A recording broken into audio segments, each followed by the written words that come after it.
Le marché principal de Bouna, plus de 6 mois après son incendie. L'endroit peine à retrouver son tohu-bohu qui le caractérise, dans un décor où les marques de son saccage sont encore visibles. Mais à Bouna, on se convainc que c'est de ce marché que viendront le retour à la cohésion sociale et une paix totale et définitive, passé le temps de la crise. Les autres ne viennent pas. Tous les jours, ils sont dans le marché. Bon, peut-être nous on pensait encore, si c'est réglé là, peut-être ils vont venir. Ce marché est fini. Dans tout ça, là, ça émet des rouleaux, puis les maires. Pour renforcer la paix à Bouna aujourd'hui, il faut le marché.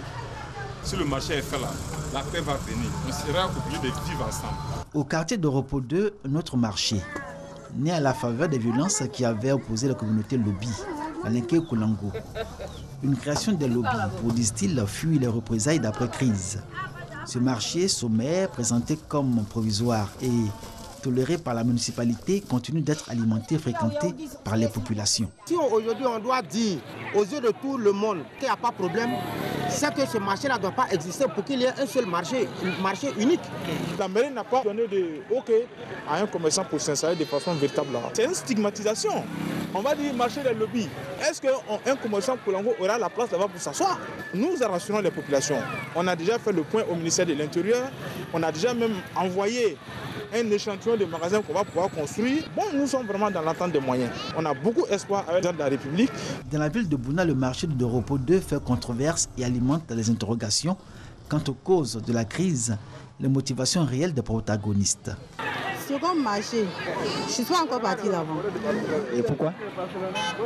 Puisqu'ils ont divisé la ville. C'était ici le marché. C'est ici, depuis que je suis née, c'est ici, je connais comme marché. Je ne connais pas autre marché. Donc ils préfèrent venir ici. L'autre côté est marché. Ici, il y a marché. Ici, l'autre côté, il y a marché.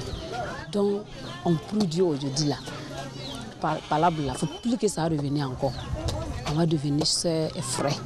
Dans une atmosphère de paix relative, les populations se demandent encore pourquoi et comment les communautés ont pu s'affronter ce 23 mars 2016, avec pour conséquence de nombreux morts, des milliers de déplacés, des dégâts matériels considérables et le comble, la cassure de l'harmonie intercommunautaire. C'est ce manque de vérité qui nous a menés où on en est aujourd'hui. Il faut que les gens cessent de mentir aux gens. Quand il y aura vérité, il y aura la paix ensuite. Ceux qui vivent au village, certes, sont les acteurs de terrain, mais il y a ceux qui sont la diaspora, qui ont une part importante dans ce conflit que nous avons vécu. Je ne sais vraiment pas qu'est-ce qui est dans le cœur des autres, mais moi je suis prêt à dire ce que je pense. Pour la paix. Pour la paix, nécessairement. Koulango, Malinké, Lobi, 3 communautés fortes, les plus représentatives à Bouna et ayant longtemps vécu dans une harmonie parfaite. Selon l'histoire du peuplement de Bouna, les propriétaires terriens sont les Koulango. Ils s'y sont établis, les premiers en provenance de l'ancienne Haute-Côte d'Ivoire, aujourd'hui Burkina Faso, rejoints beaucoup plus tard par les Malinké au XVIe siècle, puis les Lobi à la fin du XIXe siècle. De l'apport de chaque communauté, Bouna a pu connaître un réel essor et le développement. Et pour les populations, dans toutes leurs composantes, le seul défi qui vaille, c'est de faire l'ultime sacrifice pour la paix. Tout ce qui est arrivé aujourd'hui est politique. Et ce n'est pas quelqu'un, c'est les cadres. Donc ce que nous attendons d'eux aujourd'hui, c'est de nous accompagner dans cette cohésion sociale que nous recherchons, que nous avons perdu, que nous recherchons aujourd'hui. C'est ensemble que nous allons conjuguer nos efforts pour le bonheur de Bouna. Donc ce sont ces messages de paix-là que la notabilité lance auprès de la jeunesse et auprès des cadres. La disposition des chefs de communauté et des cadres, acteurs directs et indirects dans la crise qu'a connue Bouna, a œuvré pour le retour de vivre ensemble. La rencontre le 30 avril 2016 du président de la République avec les populations et la mission du médiateur de la République pour rapprocher les parties en conflit. Tous les ingrédients d'une paix durable et définitive à Bouna sont réunis. Mais encore faut-il, si l'on veut réellement apaiser le cœur et revenir à la normalité d'antan, que toutes les actions menées dans ce sens le soient dans la vérité, la justice. Deux plateaux, commune de Cocody. À certains endroits de cette rue, des images qui donnent l'appétit. Envie de manger du poulet. Ange Priva Oyuru est un habitué de cette rue. J'ai l'habitude de consommer du poulet. Bon, disons 3 fois dans la semaine. Je mange avec des amis, papa, maman, tout le monde. En tout cas, à la maison, tous, on mange du poulet. En Côte d'Ivoire, le poulet est l'un des mets les plus prisés, que ce soit à des occasions heureuses comme malheureuses. Il occupe la 3e place après le poisson et la viande de bœuf en termes de consommation de protéines animales et halieutiques. En 2015, la consommation annuelle était estimée à 44 500 tonnes contre 22 354 tonnes en 2011. Alors, question, tous ces poulets proviennent-ils des fermes ivoiriennes? Nous avons une production qui couvre la consommation à hauteur de 96% pour ce qui concerne la viande de volaille et 100% pour les œufs de consommation.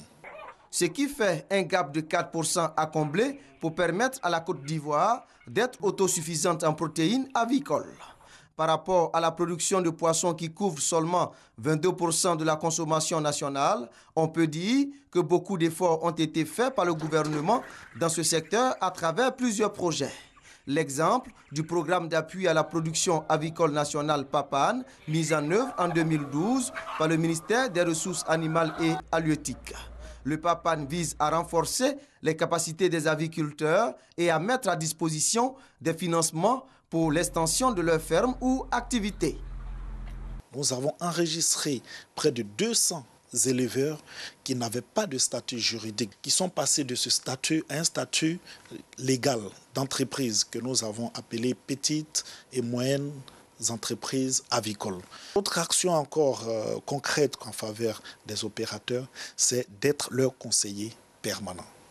Nous avons sélectionné les meilleurs parmi ces demandeurs de prêts, de crédit, pour pouvoir les financer en phase pilote, et le montant global qui porte sur plus de 100 millions a permis à 12 éleveurs de pouvoir relancer leur activité. Dame Nzoa Aboké fait partie des bénéficiaires du PAPAN. Elle avait perdu espoir au lendemain de la crise post-électorale. Sa ferme avait été pillée. Le gouvernement a mis un fonds pour les éleveurs dont j'ai bénéficié. J'ai eu 8 millions. Et avec ces 8 millions, j'ai pu me relever. Aujourd'hui, j'ai 11 000 poulets sur la ferme. Des résultats qui permettent d'accroître la production nationale, donc de satisfaire la disponibilité de consommation du kilogramme de poulet par habitant par an. Il est passé de 0,84 kg en 2008 à 1,96 kg. Des efforts certes, mais beaucoup reste à faire pour atteindre la moyenne de consommation en Afrique qui est de 4 kg par habitant par an, ce qui implique une augmentation de la production nationale. Le gouvernement veut atteindre 60 000 tonnes de viande de volaille en 2020 contre 44 500 tonnes actuellement. Dans cette perspective, le ministère des Ressources animales et halieutiques encourage les initiatives dans le secteur avicole. Pour mieux faire la promotion de ce secteur et surtout appuyer les producteurs, un forum sur les investissements en aviculture est prévu du 22 au 24 novembre prochain ici à Abidjan. Le forum Avi Invest. Près de 300 personnes venant du Brésil, de l'Inde, de la France, d'Afrique du Sud, de la Tunisie et du Sénégal prendront part à cette rencontre pour booster l'aviculture en Côte d'Ivoire à travers des partenariats entre les fermiers ivoiriens et leurs collègues de ces autres pays. Le pain.